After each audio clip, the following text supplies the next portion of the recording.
Welcome back to What Do They Know podcast. This week, the guys discuss Bill Belichick becoming the next head coach at North Carolina. They discuss the injury to Patrick Mahomes and Josh Allen's MVP run. And why is Jeff mad at Sauce Gardner? But hey, what do they know? What do they know? We are about to find out. Welcome back to finally an in-person episode of the What Do They Know podcast. Nick and Jeff back with you for week 15 recap. Actually recording on a Tuesday this week. Yeah. So we had a rare night off from this guy's work schedule over here.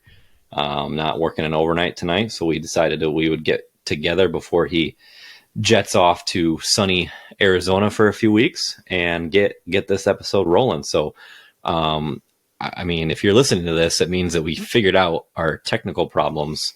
As of right now, as of this second, it appears to be working. Yeah, we use the term "figure it out" very loosely. We didn't figure it out. It just decided to work. Yep, I think it's the more correct thing to say. But regardless, we're off and running. So I'll let you. I don't want to waste any time, in case this thing decides that it's not going to work. Yeah, we're going to jet through this. I'll let you kick it off with top stories. Perfect. So top stories coming from Thursday Night Football. Devondre Campbell, obviously.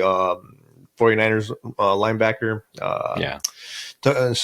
walked off the field, the bench area.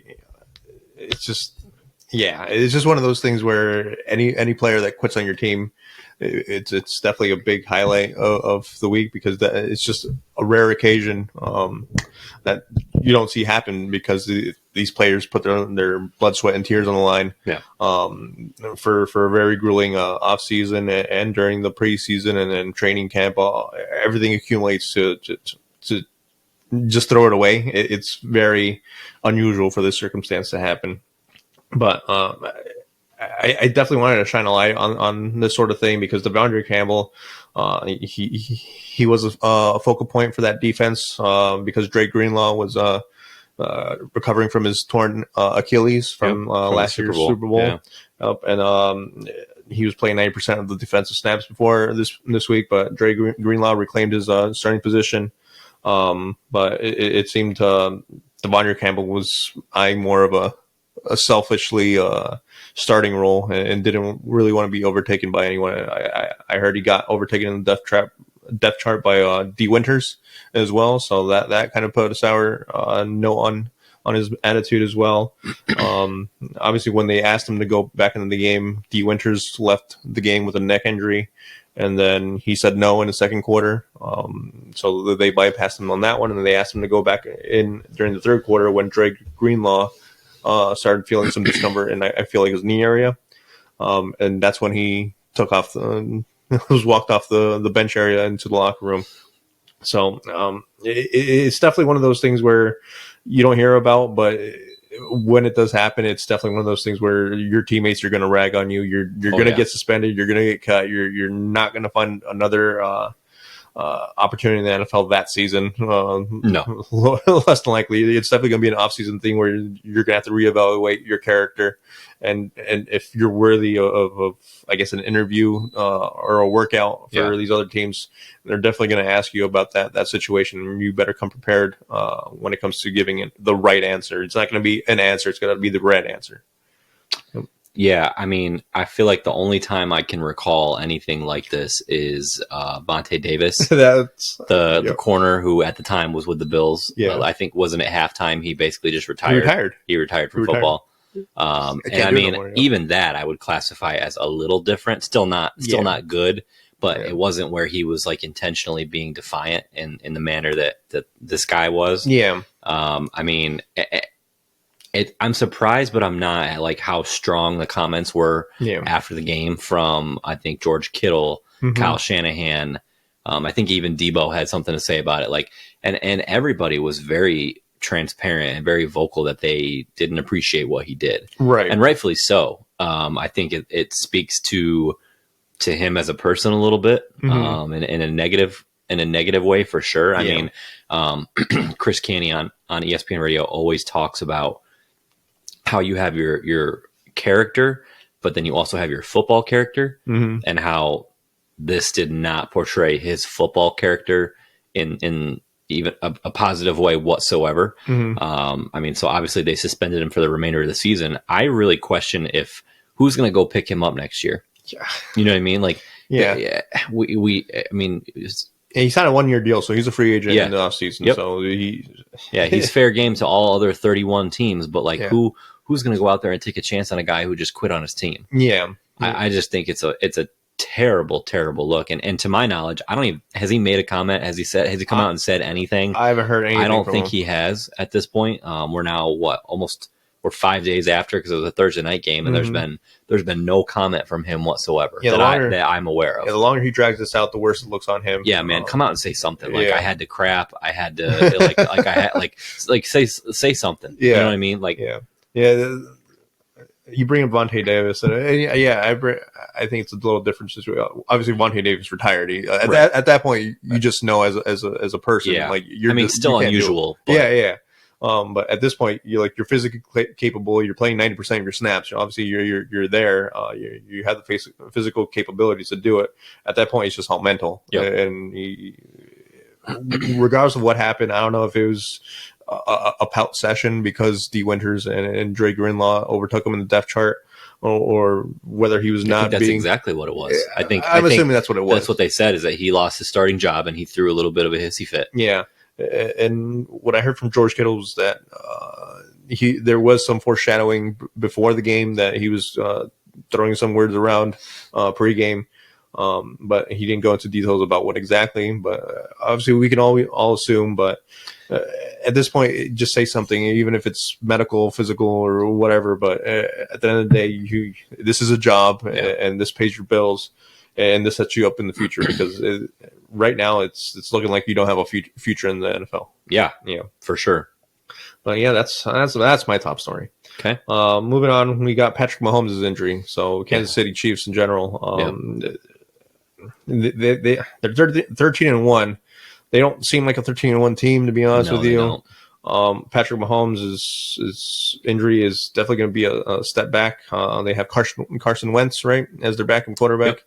Obviously, depending on what version of Carson Wentz, I suppose you get, they might tread water, or they might take a step back. I'm not exactly sure what Carson Wentz. We haven't seen him in a while. But yeah, Patrick Mahomes' injury, it's a high ankle sprain, is what I hear. So week to week, he did practice today. He practiced. They listed him as a full participant. That's crazy to me. I know. That's crazy to me. But I mean, at this point, there's 3 games left. So you're 13-1. You have a soft 2-game lead over Buffalo, because you're obviously Buffalo holds the head-to-head. Yeah. So it's a soft 2-game lead. But I mean, do you really want to sacrifice his Patrick Mahomes' ankle on trying to secure that number 1 seed? Get the bye week or whatever. I mean, I'd probably trot Carson Wentz out for this week and see where you stand after this week, and see where you go. But Patrick Mahomes' injury, if that lingers, obviously that offense has not been as dominant or as steamrolling as it has been in the past. So any sort of hiccup, especially with Patrick Mahomes, is definitely a red flag for that Kansas City Chiefs team in general. Yeah, it's really bad timing for them to have this happen for a couple reasons. I mean, their next 2 games, they have a home game against the Texans, which is good for him because he doesn't have to travel. Right. But then so they're playing on Saturday this week, because they have a Christmas Day game on Wednesday, and that's at Pittsburgh, I believe. Yeah. So they have 2 short weeks in a row for him to recover, and I think it's a really interesting topic. Like, what's more important? Like, if let's just say he's 70%, 75%, right, on that ankle.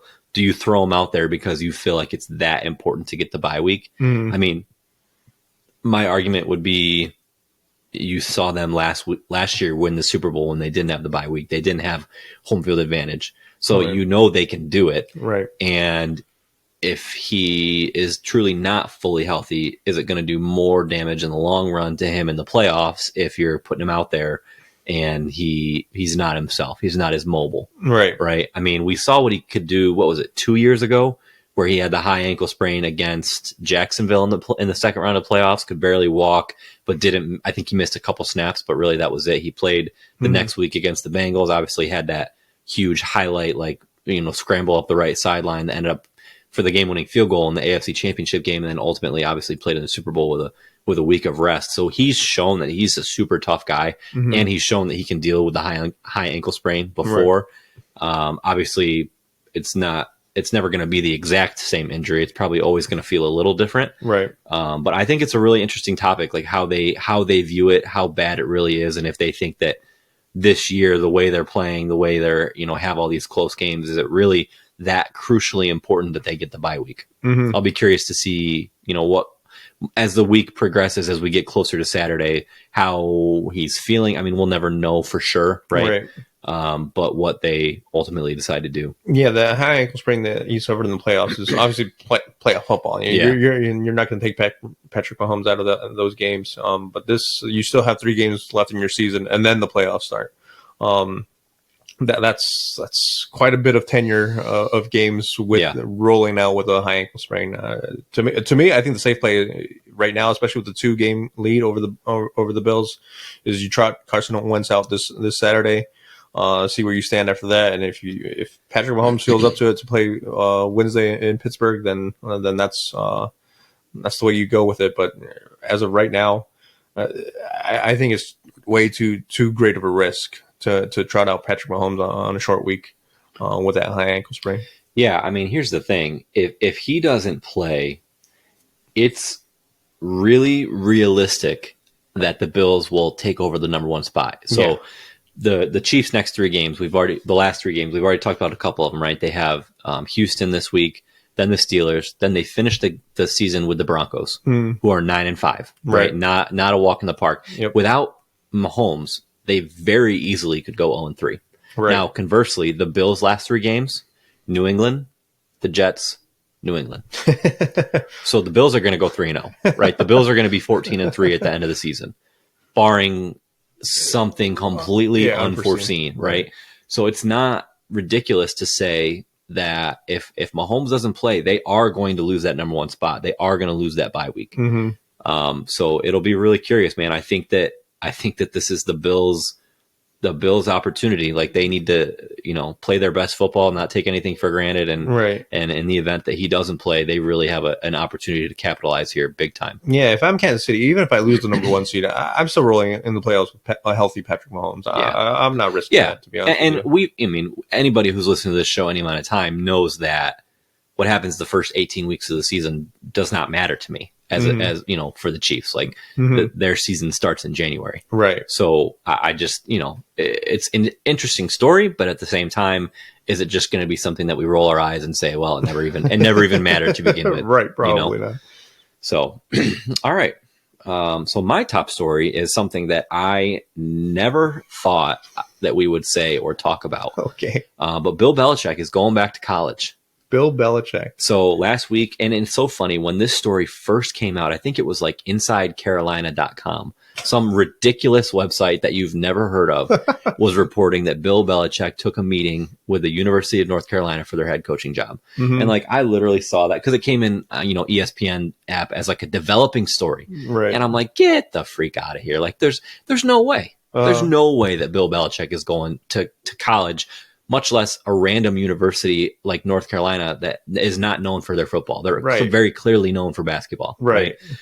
Well, what do I know? Because now Bill Belichick is the head coach of the North Carolina Tar Heels.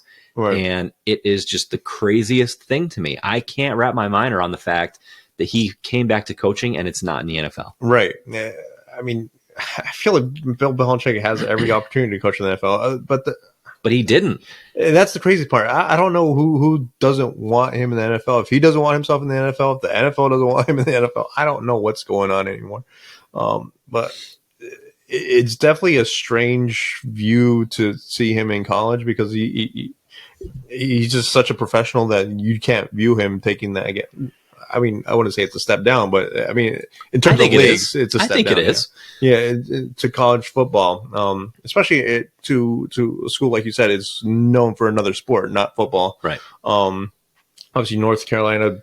Who's their quarterback? Wasn't Drake May? Oh, wasn't Drake May 2 years ago? Yeah, 2 years ago. Yeah. So I mean, there's, I guess, some sort of connection there with the Patriots, but I don't even think Belichick was there when they drafted Drake May. So, No. To me, it's a strange thing. I'm not sure if he's trying to stay close to family, maybe out there in the East Coast or something. I'm not sure what overtook his. So what I've heard is that this is, I don't know how much I buy into this because this would be a really stupid reason to take this job, but he is trying to set up his son as in his career, because allegedly part of his deal was that the Tar Heels basically had to informally name him the coach in waiting. So like when his son, Steve Belichick, who, was with him on the Patriots, this year was the defensive coordinator for the University of Washington. So already is in the college ranks, and now obviously will come over and coach with his dad. But that's what I've heard that they're saying all over social media and on the sports circles, is that Belichick is trying to set up his son for when he's done coaching. That's interesting. It's very interesting. And if you're North Carolina, I don't know why you would do that for maybe 2 or 3 years of Bill Belichick. I don't know why. I the whole thing just seems wrong to me. It just doesn't make sense. And I really question, like, hypothetically, right? Let's say that the Eagles fall off a cliff like they did last year and they lose in the wild card round and they fire Nick Sirianni. You're going to tell me that if the Philadelphia Eagles with that team come calling, that he's not going to say, peace out, North Carolina? Right. Like, I find that very hard to believe. And the same could be said and I don't foresee this happening at all, but like, what if Buffalo loses in the wild card round and they fire Sean McDermott? Right. You're not going to tell me that Bill Belichick's going to want to go coach Josh Allen? Right. I still don't think I will believe this until like week 1 of the NCAA season. Like he's on the sidelines with his cutoff hoodie that says North Carolina on it. Like I'm just not going to buy it, man. It just doesn't seem right. Right. Yeah. I mean, what I see, I saw a little snippet about, I think it was Chad Ochocinco asking Bill Belichick about, potential. This is before he got hired for North Carolina, about a potential college job, and Bill Belichick's answer was, "It'll be a program that's churning out like actual like members of society rather than football players, like setting up people in the most professional manner and whatnot." And people in the comments would comment like, "So it's basically Alabama is what you're trying to set up." Nick Saban's version of Alabama. And I do think to some degree, like he will have success because in a roundabout way, college has become very close to the NFL. Like you have the transfer portal with the NIL money. It's essentially college free agency. Right. So I think in that aspect, like he will be successful. He will be used to like what is now required in college. So, and I mean, at the end of the day, he's Bill Belichick. Like he's the greatest coach of all time. Right. I still think that he will have success. It just doesn't seem right. It seems like he should be in the NFL. Right. Absolutely. The only hesitancy I have with Bill Belichick is, will his coaching style be a little bit too much for the college kids? Because obviously when you're in the NFL, those are professionals. Like they know what they're getting into. They know what. But some of these college kids, you got college parties going on. You got all sorts of things going on that Bill Belichick might not, be in full control over. I mean, you're dealing with 19 to 22-year-olds or whatever it is. It's a different element than having actual paid professionals that know this is their duty, and you have a locker room that's already set there that's going to set that example and pull kids aside and be like, hey, this is how things are done here. This is what we expect from you. And if you can't cut it, then you're going to get cut. And it's definitely going to be a different element for Bill Belichick, and it's going to be definitely interesting. But like you said, it's definitely a weird thing to see. And I think Bill Belichick definitely is better suited for the NFL, and it's just going to be a wonky look. It will come week 1 with the UNC cutoff hoodie. Yeah. So, we'll see how that goes. Excuse me. And then my second top story, the MVP race is done. Okay. And it's Josh Allen. In a runaway. Like it's not even close. Yeah. So his last 3 weeks, he has 852 passing yards, 14 total touchdowns, and no interceptions. Ever since he proposed to it's disgusting. Haley Steinfeld. Yeah, I mean, good. Yeah. Hey, he's a changed man. I mean, he had 2 passing, 2 rushing this week. He had 3 and 3 the week before, and then he had the game before that was the weird one where he got credited for at least one passing, one rushing, and one receiving touchdown. Like, the dude is playing out of his mind. Yeah. So to me, the MVP race is over. Yeah. And I'm going to take it one step further. This is the Bills' year. I'm doing it. I'm doing it. I'm saying that this is the year that the Bills are going to do it. What happened to not knocking Kansas City until all you week, see it happen? The last 3 days as we were preparing for the show, I'm like, am I going to say it?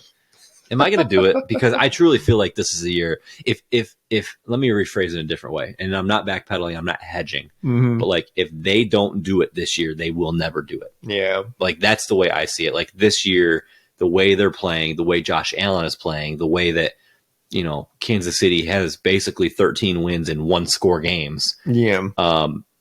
If they can't find a way to do it this year, it's not going to happen. It's just not.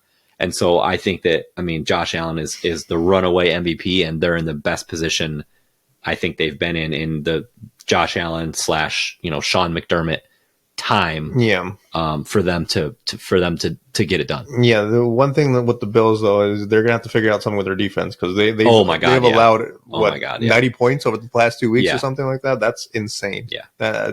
You cannot roll with that into the playoffs. I know Kansas City hasn't been the offensive juggernaut that they've known to be, but rolling with that defense that they've had the past 2 weeks is not acceptable. And that's just asking. That's just asking for to get got during the playoffs, and that's just going to be a waste of the season for Josh Allen. And like you said, it might be their best opportunity throughout this whole tenure of Josh Allen here. Yep. But yeah, I agree with you. This is the best opportunity they've had,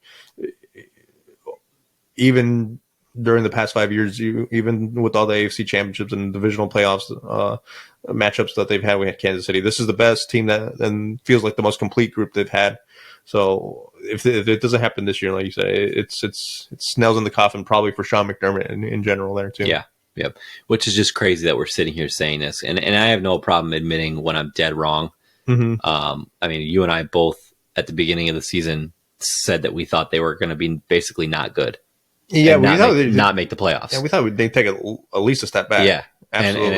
And it's been the furthest thing from it. So it's been a really, really fascinating to watch them, and I think they're in a really good spot. But all right, overreactions. All right, so for my first one, I love when you start and you just laugh before you say anything. I just immediately know that it's going to be good because the dude's just laughing at his own take. Like, you can't even take him seriously. With overreaction at this point, because we're 15 weeks into the season, like, how much of an overreaction? Like, these teams know what they are, but so I like try to like liven it up a little bit. Okay. So for my first one, I got Shane Steichen should be fired for that trick play that they ran against the Denver Broncos. You have a quarterback that's completing 40% of your passes, and your trick play is asking for 3 complete passes on one play. Yeah, you have. He should be fired. Just one play. You're done. You're done. See ya. Get him out of here. You're an idiot. That was the worst play I've ever seen. You're fired. Yep. You're relying on Anthony Richardson to complete 2 passes on that play. He's completing 40%. It's not happening. The numbers don't add up there, Shane. The math is not mathing on that one. Oh, and look what ended up happening. Your wide receiver threw an interception for a touchdown. Stop it. Stop it. Yeah, I mean, that's a moment where you're just like, dude, less is more. Yeah, exactly. Yeah.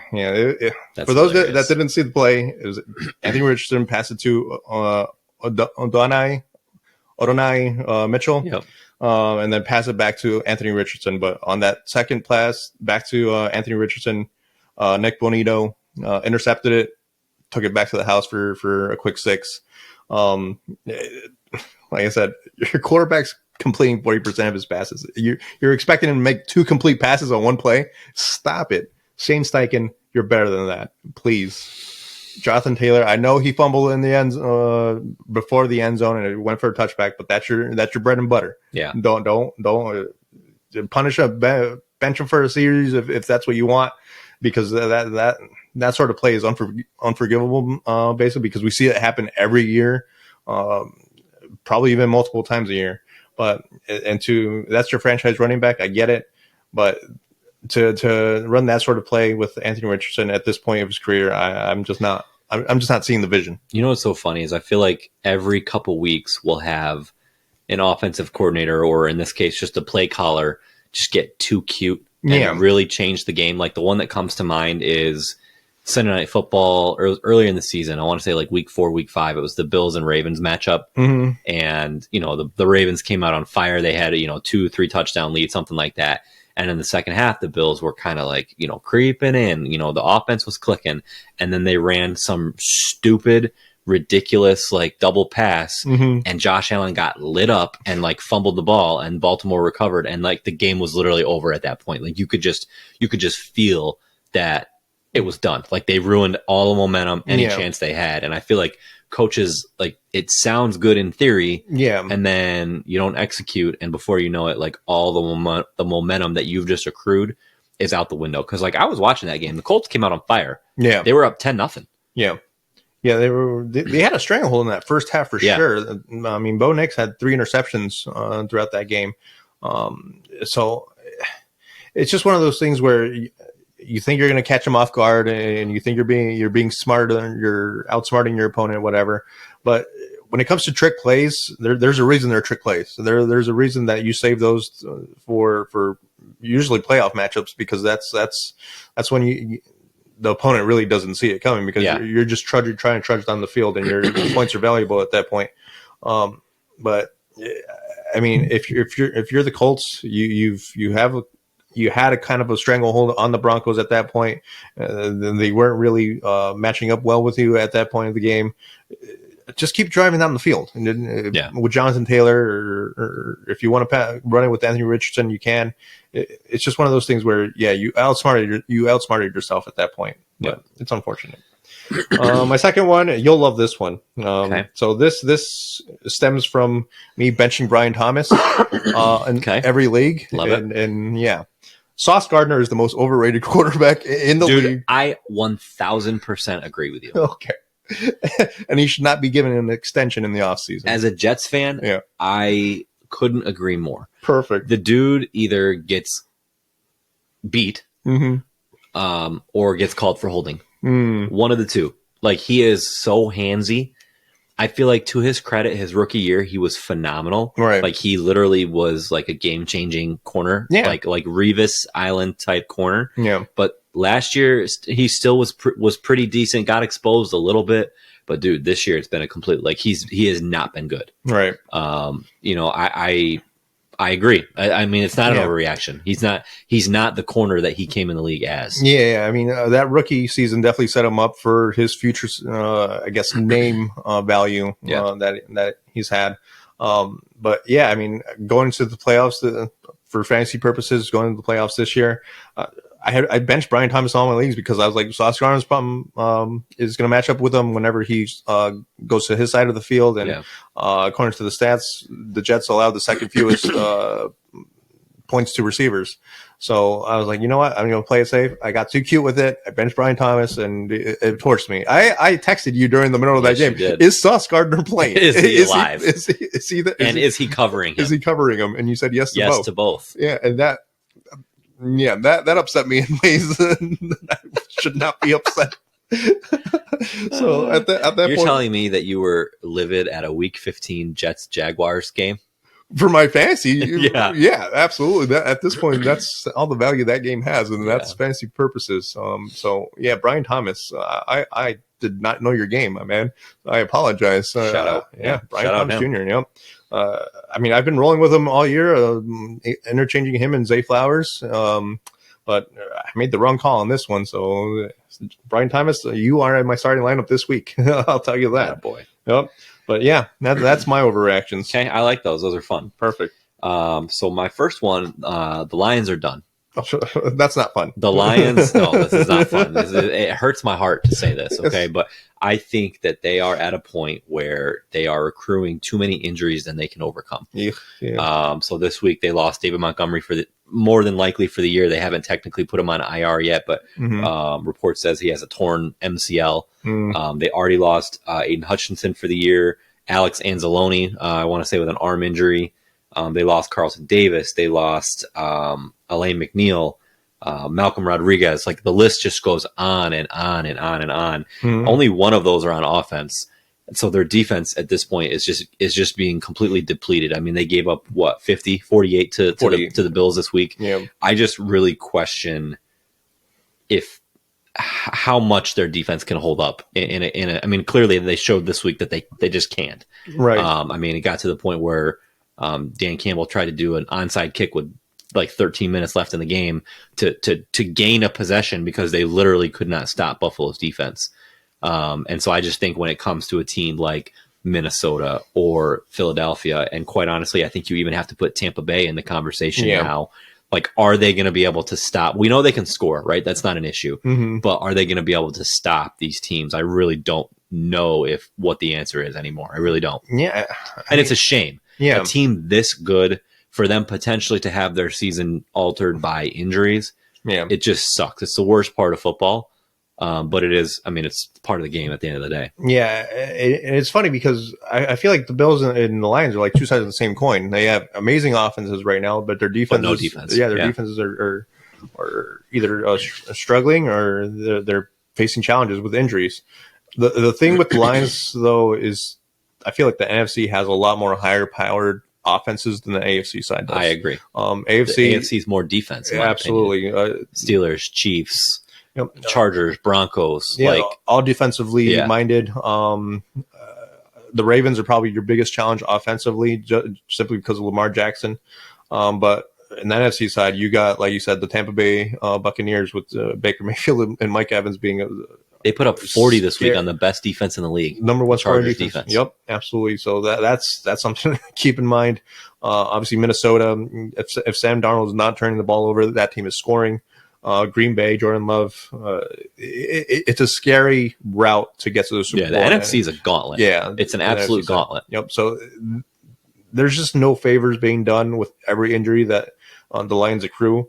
So I do find it funny that the Lions. I see the Lions and the Bills as two sides of the same coin, but we're talking about them in two different aspects because one's trending upward and the other one's trending downward. Yeah, it kind of seems like, but it just goes to show how much of a powerhouse the NFC has become. But it's not going to be an easy task. I still think they're the team to beat in the NFC side. The Lions are, but if they can't outscore their opponents, it's going to be very challenging to get a defensive reliability there. Yeah, prior to this week, I always think like, okay, right now, if the two teams were to match up, like I would have still taken the Lions over the Eagles. I would not do that right now. Right. I just don't think that they match up well. The Eagles have a good defense. They can score. They can run the ball. Yeah. I don't know. So we'll see what happens. I hope the Lions prove me wrong because I want more than anything to see them in the Super Bowl. As just a casual fan. Like with no interest in any team that's left in it, you know what I mean? Right. Like, I think the ideal Super Bowl, in my opinion, is Bills Lions. Oh, absolutely. I have a repeat of the matchup that we just had. Yeah, absolutely. That's what I would love to see. So, all right, and then this one, got to kind of slow down because it might sound ridiculous, but I don't think it's as ridiculous as it sounds. Okay. The 49ers should trade Kyle Shanahan to the Bears. Excuse me? Yeah. Trade him. Kyle Trade Shanahan? him. Their head coach. They should trade him. Okay. So the Saints just traded Sean Payton to the Broncos. Granted, a little bit different situation. He stepped away for a year. Yeah. 2 years? Year? I don't know. It was a year. But stepped away, wasn't coming back to the Saints, right? So a little bit different situation. But they got a boatload of draft picks in return for him. So part two of this is that the 49ers window is completely done with this group of players, in my opinion. So what better way than to reset, start your clock over, start to get some cheap assets with some high draft picks that you're going to get for arguably one of the best offensive minds in the league, and go trade him to a team that needs somebody to develop their second-year quarterback. That's interesting. I think that it's a different way to look at it. It's not super common that head coaches get traded. It probably will not happen, but I think it should. I think that it's not very many times do you hear of like a win-win trade for both teams. Mm-hmm. But to me, it's a win-win. Like if the 49ers, if John Lynch can sit back and acknowledge that their window is either closing/closed and they need to do something quickly, I think it's the perfect scenario. Yeah, I mean, I'm taking a step back and trying to look at the whole picture. I mean, if you rebuild with Kyle Shanahan, you wonder if Kyle Shanahan wants to go through that. Well, yeah, that's a whole other conversation. Yeah, and if they perform poorly, obviously, at the end of the day, if you're going to fire him or if his contract goes up or you don't renew him, you lose him for nothing anyway. Right. So I understand rebuilding and getting looking at all assets and trading away the assets that you think. I like the idea personally. Yeah. I enjoy it. Actually. I think it's something where you're like, dude, that'll never happen. But yeah, but it makes sense. It should. I think it's a great. I mean, I don't think. And Chicago's not saying no to that. Yeah, Chicago needs a head coach that has experience. I feel like because right now, a lot of their issues stem from preparation and lack of preparation and time management issues. I feel like, and Kyle Shanahan obviously knows a thing or two. Having been to a Super Bowl, having been to NFC Championship games, that's definitely the experience that they need there in Chicago to kind of settle down that whole locker room, that fan base, and Caleb Williams in general, especially an offensive-minded coach such as Shanahan. It's definitely a good fit. I feel like it's definitely something Chicago should look into. Yeah, we'll be curious to see how that whole thing plays out. Well, really with both teams, what the Niners do this year with Brock Purdy this offseason, and who the Bears find to groom. Yeah, the easy answer is just to hire the next hot offensive coordinator, which is Ben Johnson over in Detroit. That's the easy answer. But I mean, if it doesn't work out the way you plan it to, all of a sudden you're looking for a new QB in 2 years and a new head coach in 2 years, and then you're right back where you started. Having someone with some experience like Kyle Shanahan definitely settles down the whole mood there in Chicago. I like it. Yep, agreed. All right, power rankings. What do you got? I had no idea what to do with my power rankings because, the Lions losing. Overall, I put the Eagles number one. I shifted them up to number one. Okay, I think they're on a 10-game winning streak. It's hard to deny the Eagles number one spot with that claim.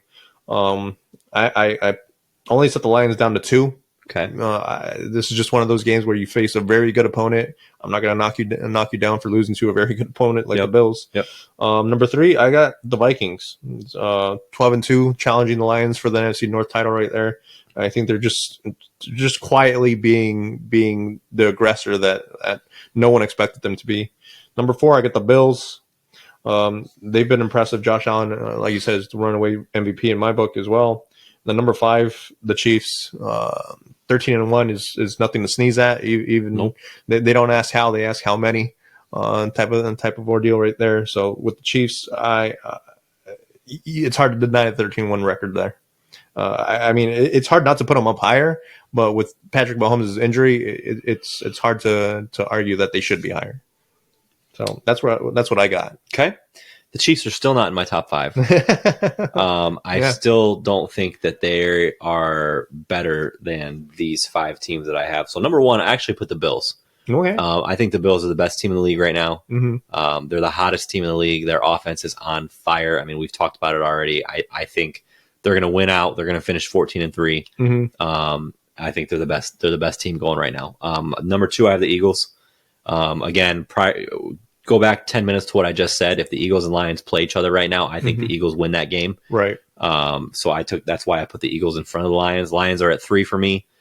Still right there. Still a very good team. Hopefully they can overcome those injuries. Mm-hmm. Number 4, I have Minnesota. Still, it's the damnedest thing because they're 12-2. Yeah. And I just don't trust Sam Darnold. I just don't. I can't be confident. I can't put them higher than that. Right. Even though they could, believe it or not, when all's said and done, they could win out, including the last week of the season against the Lions, and clinch the division and the number 1 seed. Number 1 seed.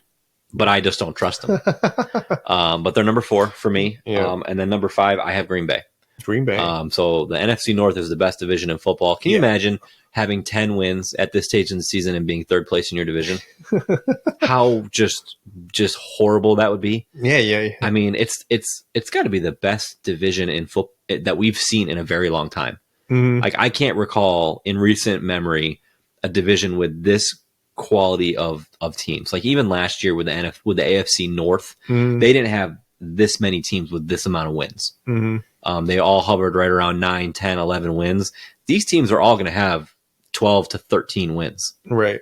At least 12, possibly 14. Mm-hmm. So I mean, it's a crazy good division. And so I have Green Bay at 5. What they have figured out the last like 6 or 7 weeks with Josh Jacobs has been a complete game changer to their whole offense. Right. I mean, at the beginning of the season, he was getting, anywhere from 50 to like 75, 80 yards a game. I mean, he's running the ball down people's throats right now. Yep. He's like a completely different player the second half of the season. Yeah.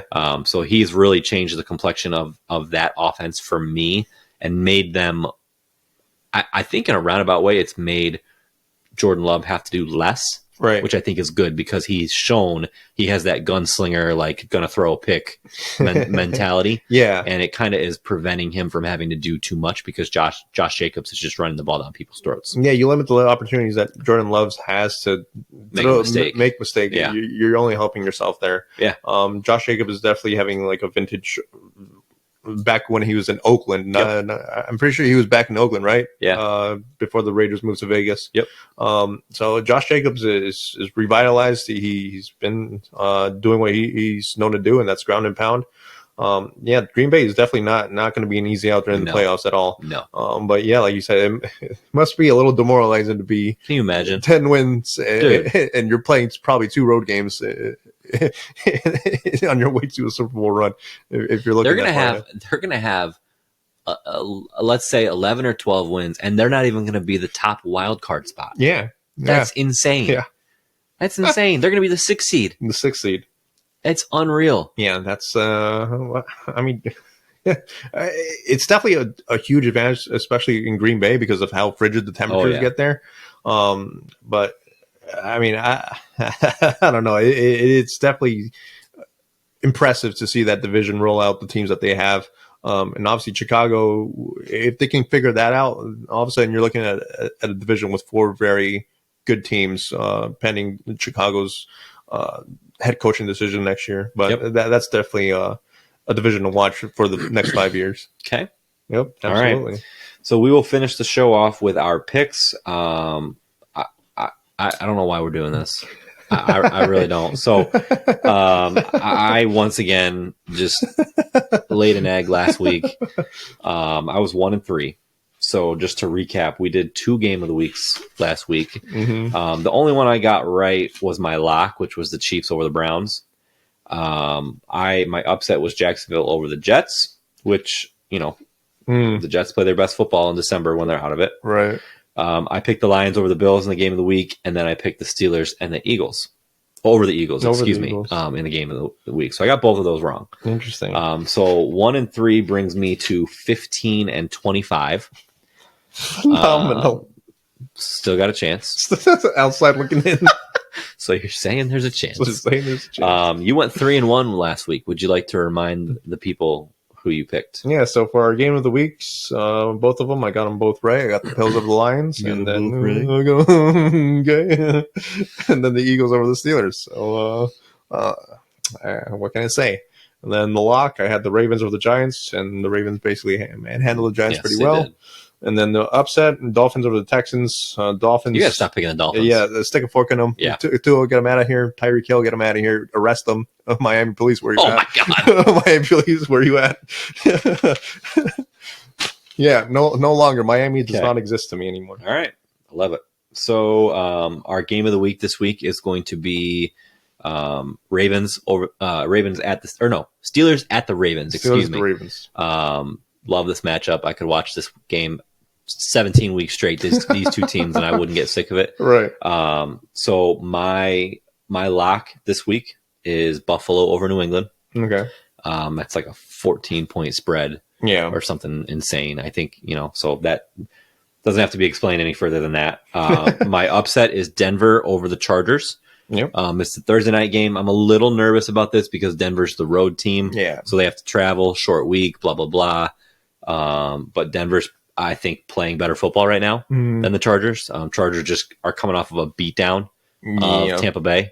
And they have the last couple weeks, ever since J.K. Dobbins went out, they've really struggled to score. And obviously for Denver, scoring is not a problem. Yeah. So we'll see. That's my upset of the week. I don't hate it. I don't love it either. I'm kind of like meh. It's a toss-up game. Yeah. I mean, at this point, I'm just going to shoot from the hip and see what happens. And then game of the week, I'm taking the Ravens. Taking the Ravens? Ravens over the Steelers. Lamar, arguably his best game of the year, 5 touchdowns over the Giants. It's at home. I know it was It was a 1-possession game when they played in Pittsburgh, I want to say earlier in the season. If I remember correctly, it was a very close game. So flip home field advantage. Give me the Ravens. Yeah. Game of the week. I got the Ravens as well. So Okay. I agree with you on that one. My lock, I got the Lions over the Bears. I almost took that one. Did you? That was my second choice. Yeah. I feel like the Lions are just too good of a team to lose to the Bears at where they are right now. And for my upset, it's a 1-point spread, but I got the Jags over the Raiders. And Okay. It's in Vegas, so they got the Raiders. That should be our game of the week. That should have been our game of the week. Jags and the Raiders. Jags and Raiders. God. But the Jags, and at least they put up a fight. I feel like the Mac Jones, Brian Thomas connection has been really impressive. Mac Jones, all kidding aside, he has not looked bad. Since he came in for Trevor Lawrence when he got annihilated 2 or 3 weeks ago. Yeah. He has not looked bad at all. He's been definitely I think he's doing, believe it or not, I think he's actually doing something for him, his career going forward. I'm not saying he's going to go out and get a starting job next week or next year, but I mean, he has looked. He has solidified a backup role. Let me say something. He has looked better than Trevor Lawrence this year. That's a good take. I don't think that's outlandish to say that in the small sample size, he has looked better than Trevor Lawrence did all season. Yeah, I feel like Brian Thomas has definitely had a better connection with Mac Jones than he did with Trevor Lawrence, to be honest with you. I feel like it was definitely a little hit or miss and a little hot and cold with Trevor Lawrence, Brian Thomas. But ever since Mac Jones has gone in there, he's been looking for Brian Thomas, and Brian Thomas has been there to receive the balls that Mac Jones has been throwing. So that I feel like that's usually the number one telltale sign is how your quarterback can get the ball to your biggest playmaker. And Mac Jones is doing it pretty superbly right now. Yep. So, agreed. But I just think the Jags have a lot more going on than the Raiders do. 100%. Yeah. Yep. All right. Perfect. Good. Well, Jeff is going to be on vacation the next 2 weeks, really 2.5 weeks. So it'll either be both of us Skyping from, he'll be in Arizona, or I'll put out something for you guys while he's enjoying his vacation. So, no time. So we'll see what happens, but we will have something next week at minimum. Yep, absolutely. But enjoy your vacation. Have a good Christmas. Yep. Give everybody a hug for me, and have Thank you, all of buddy. the delicious Arizona foods. I will send you all the pictures. Please do. All right. Yeah. We'll see you next week. Yeah, I'll see you when I see you. Thanks for listening to What Did They Know podcast. Make sure to follow us on all of our social media outlets to see future episode details. And don't forget to send in any questions or topics that you want to see the guys discuss in their weekly episodes to come.